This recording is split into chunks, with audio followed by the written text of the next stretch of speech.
So welcome to History 101, Western Civilization, and we're really beginning right at the start of civilization as a whole. I should just very quickly say a couple of words about this term Western civilization.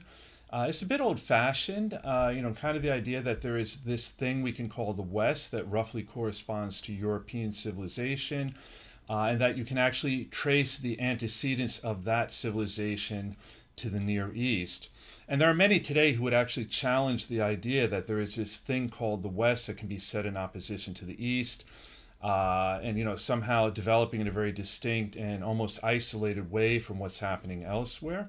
And that's something we might touch upon as we move forward with the course. So just wanted to kind of throw that out there. But in any event, right, generally when we talk about Western civilization, there's kind of the idea that certain very important developments in the Near East corresponding to the earliest civilizations of which we know, primarily in Egypt and Mesopotamia, have had a tremendous amount of influence on how things developed later in Europe, particularly with respect to religion, if we think about monotheism and so forth. So we're actually going to even go back further than that to what we often refer to as prehistory. And what that really just means is, when we talk about history, we're talking about developments after the beginning of writing, right? For historians, our bread and butter in terms of where we get information from is written sources, right? So if we're talking about a period before writing existed, before you had written records, we often refer to that as the prehistoric period. Again, written records are the basis of the historical record.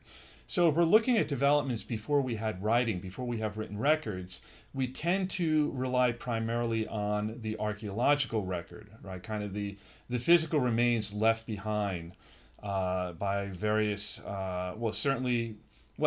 prior to civilization settlements, talking about, structures corresponding to old buildings. It could even be other kinds of remains, tools, weapons, things of that nature, even the remains of eaten foods and so forth, right? So that's, if we're talking about the prehistoric period, that is the primary basis of what we think we know about that period.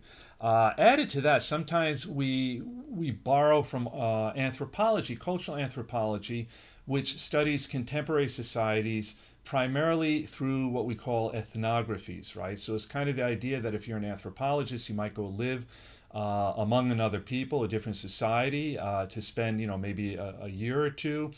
There's kind of more qualitative information, right? Interviewing people, observing different customs and traditions, the behaviors of people, relationships, and so forth, and then writing it down, right? So kind of ethnography. And sometimes when we're looking at the prehistoric period, there's kind of the idea that, maybe if we look at kind of ethnographies about contemporary or modern hunter-gatherer cultures, this might give us some idea about prehistoric society, how people lived in the prehistoric period.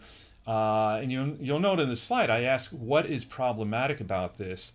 And, the most obvious thing is we shouldn't assume that certain patterns of behavior that we witness among contemporary hunter-gatherer cultures corresponds to the prehistoric period, right? That seems to presume that contemporary modern hunter-gatherer cultures have remained unchanged since the prehistoric period. And that's a mighty big assumption, right? They have changed in ways different than the kind of changes that have led to our present-day society, right? If we're talking about Europe, North America, and so forth. But we shouldn't assume that somehow, because they're not like us, that this means that they never evolved from the prehistoric period. So to give an obvious example, right, like in many modern hunter-gatherer cultures, you tend to have a division of labor where men are hunters, women tend to engage in gathering activities. So an assumption might be that, the same pattern might be applied to prehistoric societies. But the truth is, we'll probably never really know, right? We're really hazarding a guess. We don't have any clear-cut evidence to support that particular division of labor. And it might be true, right? I mean, the fact that it does continue to exist among modern hunter-gatherer cultures is perhaps suggestive, but we should be very careful not to take it as a given fact. Now, just to provide some basic background, we're going to, very briefly go over the evolution of man, what might be understood as corresponding to paleoanthropology, right? Kind of the biological evolution of man. And, just to be clear, in this course, we ascribe to the, scientific theory of evolution, not least as it pertains to human beings. The earliest human-like creatures of which we know were Australopithecines. They resided in East and South Africa. Very, very, very simple, basic technologies using very simple stone tools. Somewhere down the line, we see the emergence of Homo erectus, erectus referring to the fact that at this point we have, it's not quite human beings as we understand them today, but starting to approximate that. They're walking upright. Homo erectus emerged about 1.5 million years ago, tools becoming a bit more sophisticated, but still basically simple stone tools. And then finally, around 250,000 years ago, Homo sapiens emerged, right? And that's pretty much who we are. Though Homo sapiens will split into two groups. Around 100,000 years ago, you have both Homo sapiens sapiens, which is really who we are, and Neanderthals, who will become extinct about 30,000 years ago. Though, by the way, there is a lot of biological genetic evidence that Neanderthals intermixed with Homo sapiens sapiens, right? So we still have a bit of Neanderthal blood among us. Probably they were driven to extinction by us, by Homo sapiens sapiens, right? Though again, we're not entirely sure. So when we're talking about the prehistoric period, we generally divide it into two major time spans, the Paleolithic and Neolithic ages. And, if we're going all the way back to Australopithecines, the Paleolithic age really encompassing the greater part of human history, or certainly human technological history, from about 2.5 million years ago to roughly 10,000 BCE, right? So that's like 99% of human technological history. And what's really fascinating is very little changing over this period as far as the technology, right? Even with kind of biological developments, the emergence of Homo erectus and then Homo sapiens and so forth, pretty much very simple stone tools, maybe slight improvements along the way, and then suddenly kind of an explosion around 10,000 BCE, marking the beginning of the Neolithic age, where you're going to see very rapid change in terms of tools, still stone tools, but also the rise of farming, and then eventually the Neolithic age coming to an end with the development of metal tools. In most cases, tools made of bronze, right? So often referred to as the Bronze Age, though, when the Bronze Age takes place, or even if there is a Bronze Age, depends on what part of the world you're talking about. Now, we're pretty sure that for much of the Paleolithic age, we're talking about hunter-gatherer societies. Humans hunted wild animals for meat, gathered food, firewood, and materials for tools, clothing, and shelter. As I already noted, a tendency to characterize men as hunters, women as gatherers. But again, are we making an assumption with this? Yes, I mean, we most definitely are. And it's a reasonable assumption, but we'll probably never know for sure. We're pretty sure humans were primarily scavengers initially, but then eventually maybe hunting animals, maybe even large animals like mammoths, but kind of a group enterprise. We're pretty sure primarily it would involve like trying to drive large numbers of large animals off cliffs and things of that nature, rather than trying to actually kill them in a more direct way. But really not a lot changing over the course of the Paleolithic age.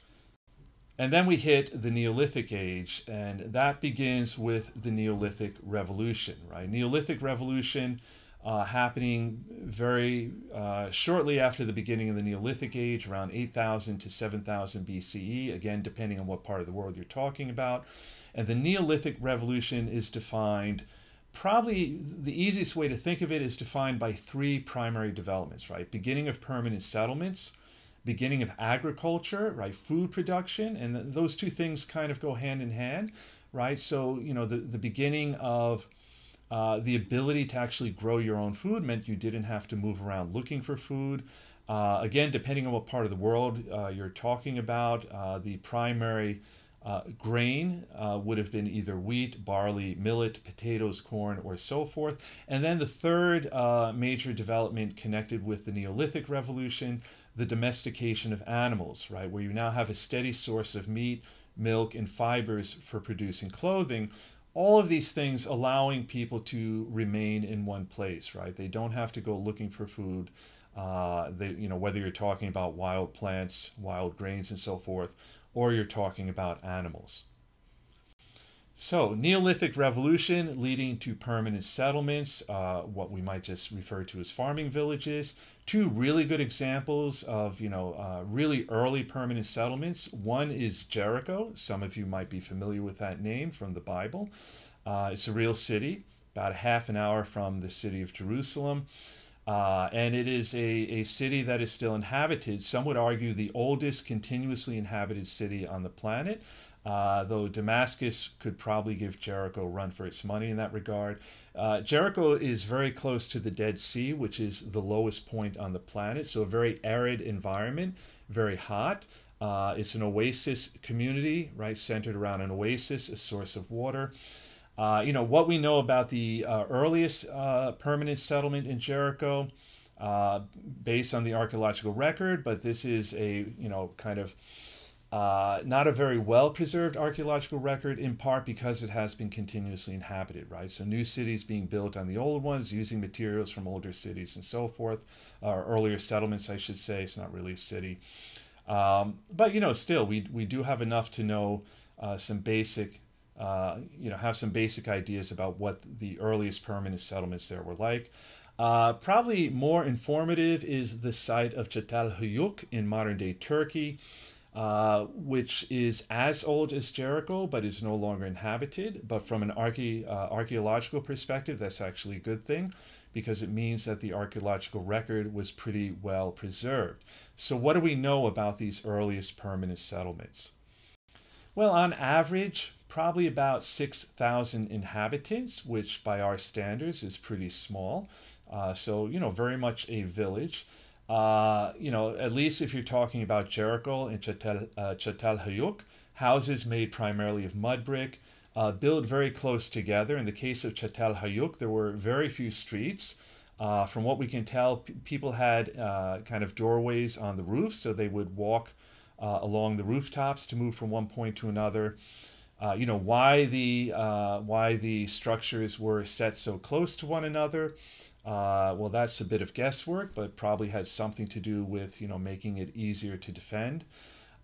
We do have evidence of a division of labor, right? Where now rather than everyone having to take care of their own food needs, you have a certain number of individuals who specialize in farming for the benefit of everyone in the community, and this frees up other individuals to engage in different kinds of activities, to become artisans. Some are specializing in making weapons and jewelry. And by the way, we have evidence of trade, right? That they're trading with neighboring peoples. You can usually tell this by the kind of artifacts you find. Either the materials they're made of came from somewhere far away, or the design reflects a completely different culture. And then, of course, you find artifacts in other places that came from Jericho or Çatal Hüyük. We might also have evidence of religion, though here we have to be very careful, right? So we find a lot of these little statuettes, for instance. They might be figures of gods and goddesses. Some of them are found in structures that might have functioned as religious shrines. But at the end of the day, we have no written record, right? We have nothing that actually tells us what was the purpose of these figurettes or figurines, right? So one very common kind of figurine that we find is often referred to as a Venus figurine, because it's very pronounced feminine characteristics, right? Large buttocks and breasts. Probably the best guess is that it somehow symbolized fertility, right? So it might have been, for the purposes of involved in some kind of ritual, trying to ensure a good harvest and so forth. Again, we don't know for sure. Other statues that are a bit more unique, that we don't find many versions of.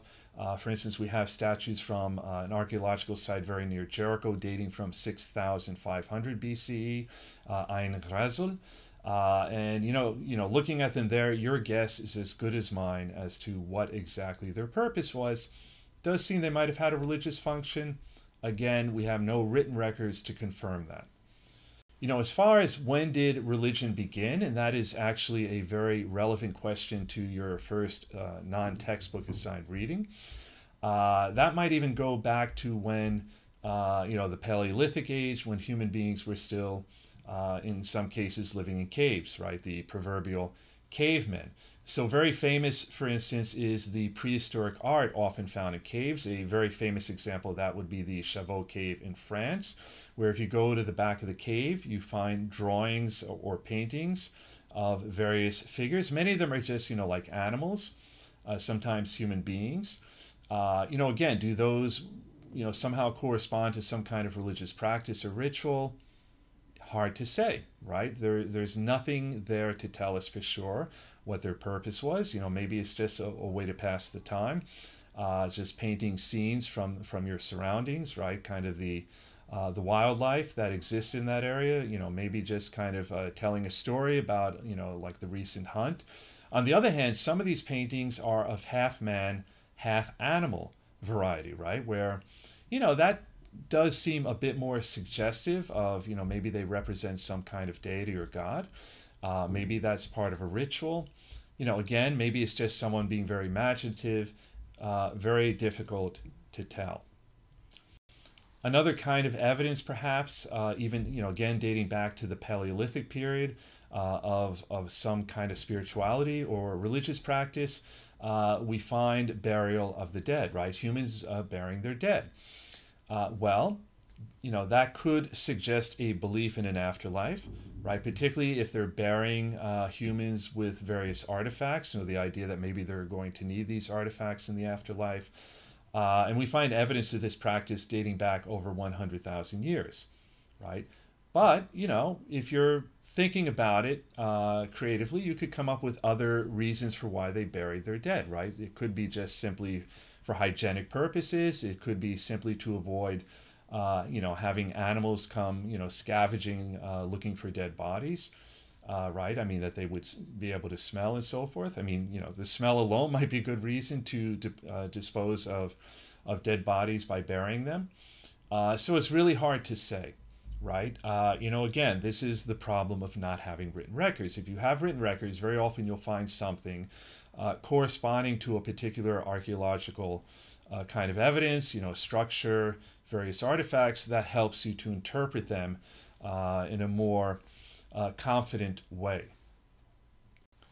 In any event, at some point we have full-blown civilization, right? So, at what point do we consider a particular society or culture as corresponding to civilization, right? The textbook definition of civilization is that it should be a complex culture, right? So there's a certain degree of complexity, usually involving a large number of humans who share certain common elements, right? The idea that they have a shared culture. That's a pretty vague interpretation, right? What point? What is the threshold in terms of, oh, now we have enough people that we can talk about civilization? Well, usually there is kind of something like a checklist that, if it has these things, we kind of feel, well, it probably is a civilization. Usually if we have cities, right? Like, a real sizable number of people living in one place, not just a village, not like a smallish town, but a proper city. So usually urban based, right? Usually also there's a kind of hierarchy, right? Related to religion, where you have maybe certain individuals who constitute a kind of elite priesthood, but also political and military hierarchies, right? Political in the sense that you have elites who rule, right? Very often a king, maybe a warrior caste, that has political authority, very often corresponding to military structures, a proper army and so forth. And then finally, there's usually some kind of economic base, right? Like highly developed agriculture is probably the most common, but in some cases, it might be other activities related to mining or trade and so forth. But, that there's a certain amount of wealth being generated. So kind of the idea that there are certain individuals who control how that wealth is used, how it's distributed and so forth. So the earliest civilizations, usually the economic base was large-scale agriculture, right? Which meant there were huge numbers of people deployed to produce food for the entire society. And so you really had the need for a high level of organization, very often technology involved in terms of irrigation, dams, canals, and so forth, related to which you had very highly structured social hierarchies, which were also very rigid, meaning very little movement from one level to another. In most cases, you could speak of there being three social groups, right? But again, there is hierarchy here. It's vertical. People on the top, people in the middle, people on the bottom, right? Upper level, kings, priests, those responsible for religious rituals, bureaucrats, the people who run the government, and warriors. Then the bulk of the population at the middle level, free people, farmers, artisans, craftspeople, probably in most cases, the majority of them engaged in farming. And then, sadly, throughout history, we generally have a lower level of slaves. Just a very quick word here about slavery as an institution, because as Americans, right, we tend to imagine or envision slavery as, somehow in other societies is operating on the American model. The American version of slavery, probably the worst version of slavery in the history of humanity, right, where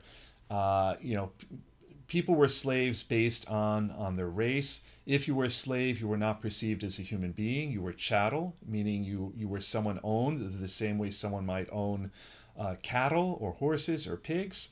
You had no rights. There was almost no capability of moving out of slavery. Throughout history, in most cases, that has not been the case, right? Slavery wasn't defined by racially, in the sense that like a particular people were considered to be ideal for slavery. Very often there was movement in and out of slavery. If you went into debt, you might end up a slave. If you paid it off, you might come out. It wasn't based on race. I mean, you were perceived as a human being. Very often slaves have had rights, not always, but to some degree or another, probably more rights than would have been the case in the American version of slavery and so forth. So just keep that in mind as we move forward, right? That there is, tremendous variance in terms of the institution of slavery throughout history. And then coming back to our checklist, in most cases, there are a few exceptions, which we're not really going to get to here, but in most cases, you have writing. Right? I mean, in some ways, writing is the defining characteristic of a civilization. A lot of this reflects that you have a much larger population with a higher degree of organization taking place, in terms of kings and bureaucrats actually running a government. And so you have a need for record keeping, right? So most writing was used for the purpose of keeping records. And by the way, that would also have been among businessmen, people engaging in trade and so forth. But you do have examples of writing eventually being used for artistic and intellectual activities, right? For instance, writing an epic, or, in some cases, pursuing, things that from our perspective we might characterize as mathematics or astronomy and things of that nature. So the big question, though, at this point is, why did early civilizations develop? Right? I mean, you have, the Paleolithic age, really very little change for 99% of human technological history. Neolithic Revolution, some pretty radical developments, farming, agriculture, domestication of animals, settlement. But then not a lot changing for quite a while, for, 5, 6, 7,000 years. And then suddenly we have civilization. The fact of the matter is we really will probably never know for sure why civilization emerged, right? There are different theories. One is that, certain challenges force human beings to combine their efforts, right? So there was a higher level of coordination among humans, and that led to, the development of hierarchy. It led to the need for writing and so forth. Another is that food surpluses just kind of facilitated a division of labor and a higher degree of bureaucratic organization, and it just kind of took on its own momentum. Eventually you had full-blown civilization. And then there are some who are like, it might have been non-material forces, right? Maybe religion right? Most historians feel that civilization came first and then religion, right? I mean, religion meaning organized religion, right? Where you have like very specific shared beliefs, very specific rituals, you have religious hierarchy, priests, temples, and so forth. But there are some who speculate that perhaps religion came first, and that might have been the basis for people beginning to organize with one another in the development of civilization. I'm highlighting that because, again, the first assigned reading outside of the textbook deals exactly with that possibility. So giving away quite a bit here. What we do know is when the earliest civilizations emerged, right? And not just in the Near East, but in this course, we're going to focus on developments there in connection with, this concept of Western civilization, right? You will have very early civilizations, though, in India, in China, and then in the Americas a little bit later. But again, we're focusing on developments in the Near East, starting with Mesopotamia, the area around the Tigris and Euphrates rivers in Southwest Asia, roughly corresponding to modern-day Iraq, kind of the southern eastern component of what's often referred to as the Fertile Crescent.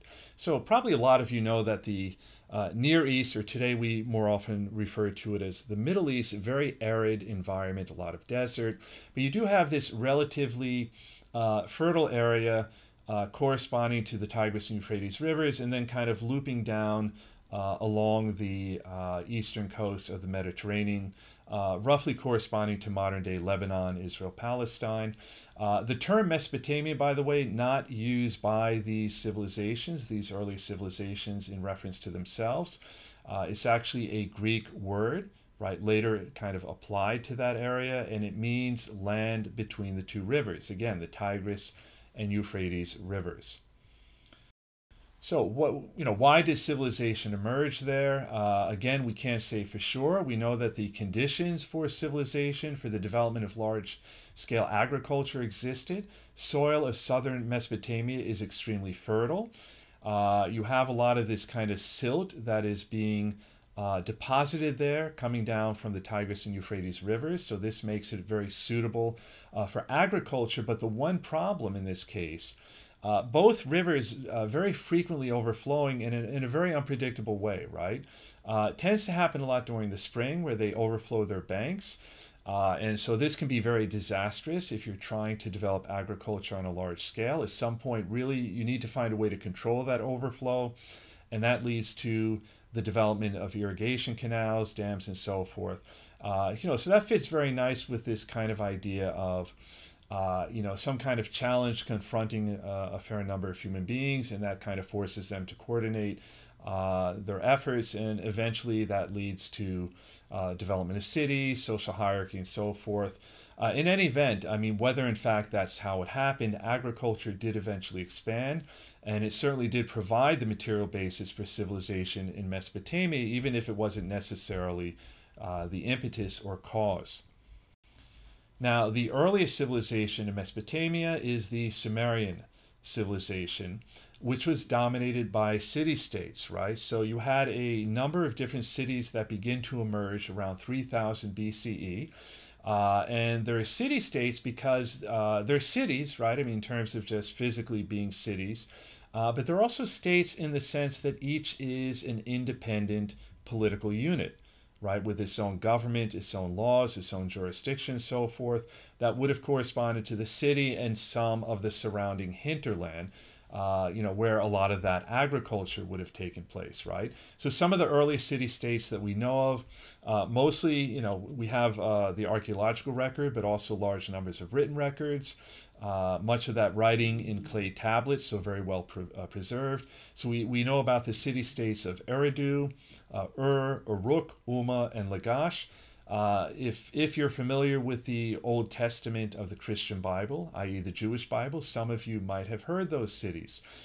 Probably the most famous pseudo-historical figure to come from the city of would be the patriarch Abraham. I say pseudo-historical because whether he in fact existed is the matter of much debate. But in any event, right, there are references to these cities in the Bible. So they're all, in effect, independent states. So, independent, separate political units, but they do share a culture. This is evident, among other things, which they have many common elements, right? So Sumerian cities generally surrounded by walls with defensive towers. City dwellings are built of sun-dried mud bricks, so in large measure this is simply a factor of using whatever material you have at hand. Small flats for peasants, larger homes for priests and officials, and basically status and sizes of homes getting higher and bigger as you move to the center. And then at the very center, you would have had government buildings, and probably the most prominent structure in every Sumerian city, a massive temple at the center known as a ziggurat, what effectively was a step pyramid. And every city had a patron god or goddess, so the ziggurat was in effect the kind of link between this earthly realm and this kind of more supernatural one, in effect the home of the god or goddess in this realm, right? And you would have priests and priestesses that would basically serve them, and they would have resided in the precincts of the temple as well. And so here you see on the left, this is the actual archaeological site of the city of and you can see kind of in the background there the remains of the ziggurat, and on the right an artist's depiction of what the city might actually have looked like back in the day. And again, you can see the ziggurat is very prominent.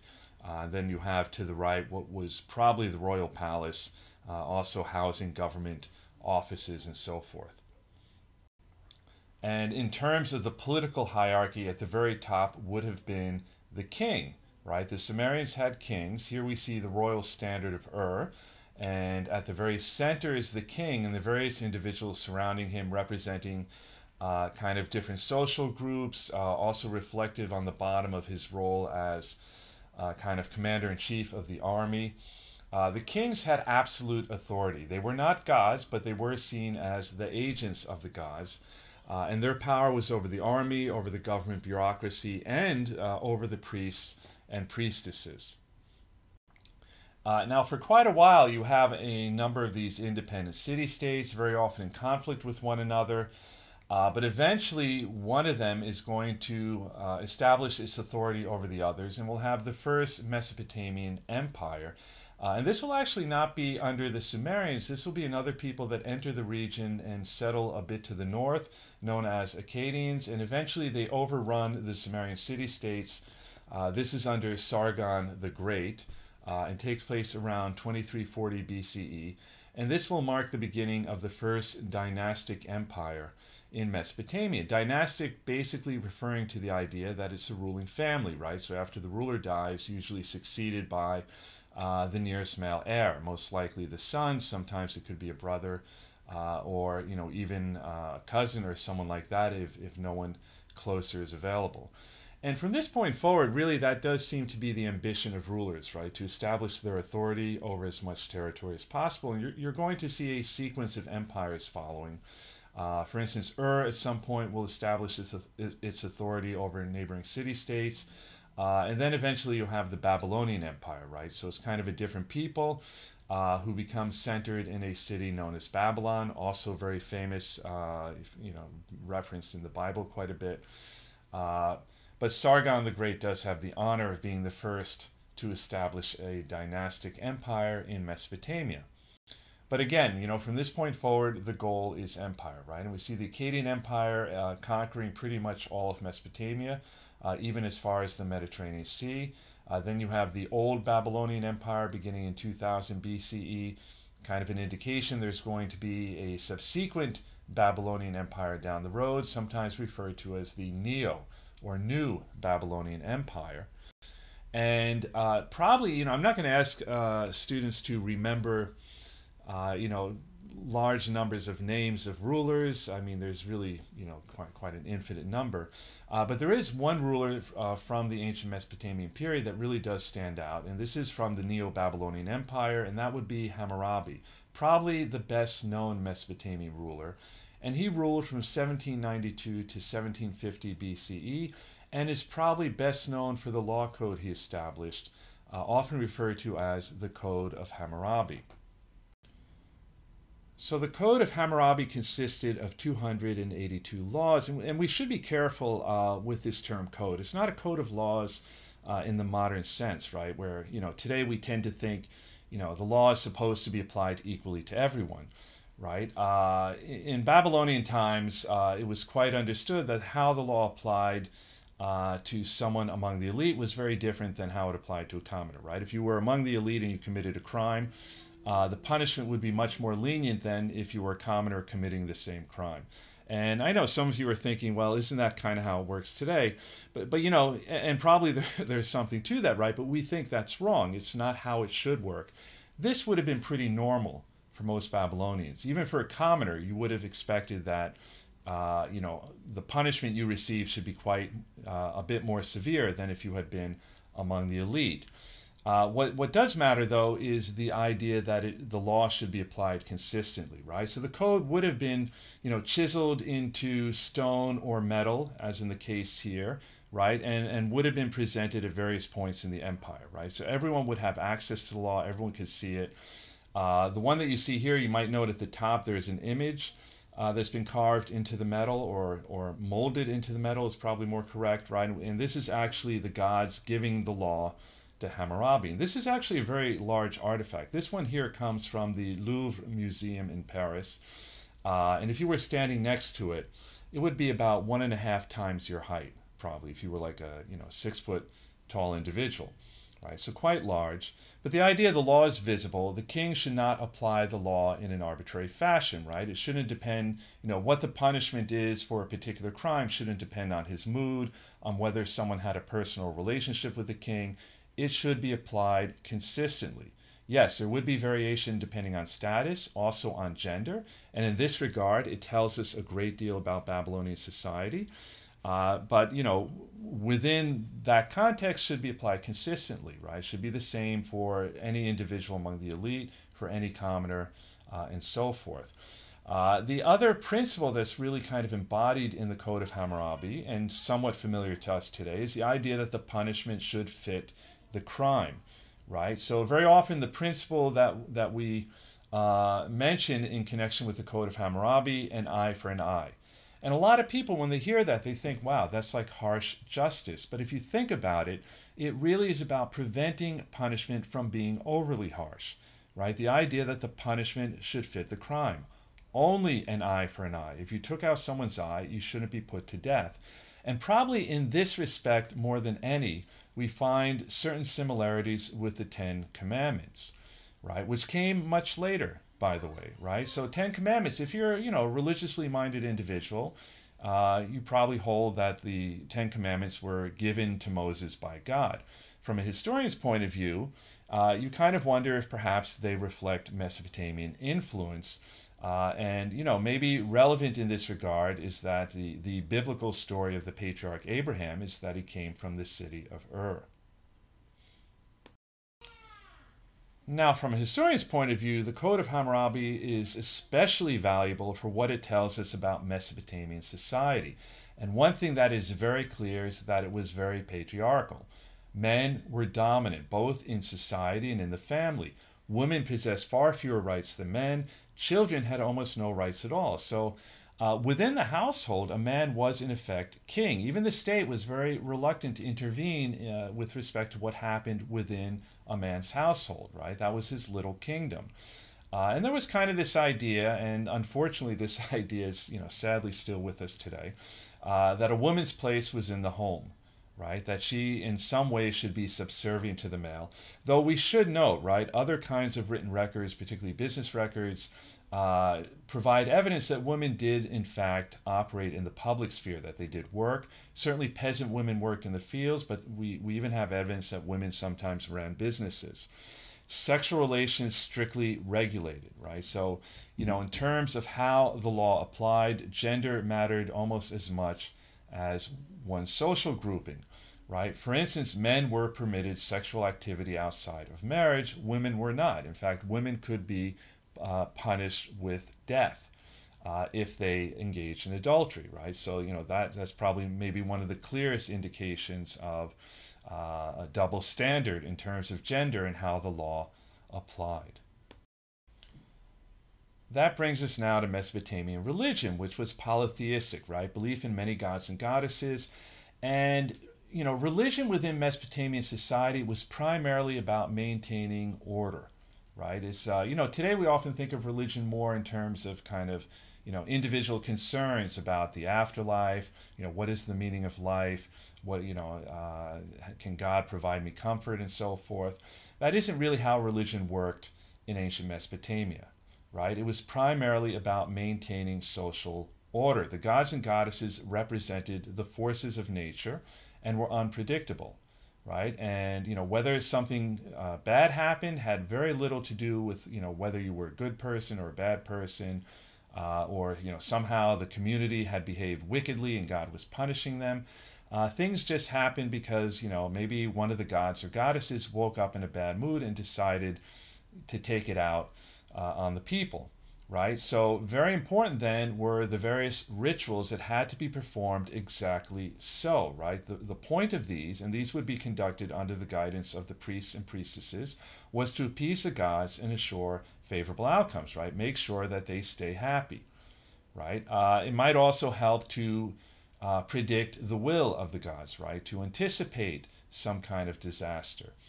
The gods were fickle, right? They're moody. Another word might be moody. This reflected the unstable Mesopotamian environment. You had flash floods, heavy downpours, strong scorching winds coming off the desert, all of which was unpredictable, right? And again, there really wasn't this idea that, oh, something bad happened, you somehow had it coming to you. It simply reflected the unpredictability of nature and of the will of the gods, right? A really good example of this would be the fact that the Mesopotamians have a flood story, very much like the one in the Bible, right? But in the Bible, the flood happens because humankind had become wicked and therefore deserved to be wiped out.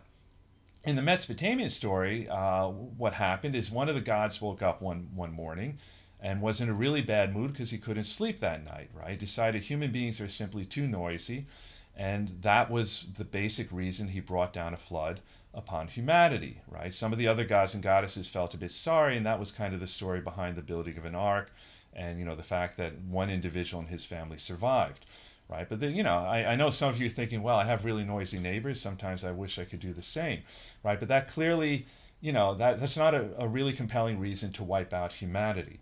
Right. So finally, we should note in connection with the gods and goddesses that city-states were perceived as being earthly copies of a divine model. Right. So again, the idea of maintaining order. Each city had its own patron god or goddess who you looked to for protection. And that was, of course, the most important god or goddess, the one that you had to keep the most happy, make sure that you're doing the rituals exactly in the correct way. And by the way, the king would have had a very important role to play in that regard as well. And that brings us back to the ziggurat, right? The temple at the center of the city, which in a sense is the home of the patron god or goddess of that city. And this is the most sacred part of the city, right? This is kind of the point of connection with the divine realm as well. And we might conclude this part of the lecture with some discussion about Mesopotamian writing known as cuneiform writing, oldest text dating back to 3000 BCE, starting with the Sumerians, right? So this was their writing, later adopted by the various other peoples that entered the region, like the Akkadians and Babylonians, who had their own languages but used cuneiform writing. The Sumerian language would actually carry on as a kind of diplomatic language, to be used between various peoples.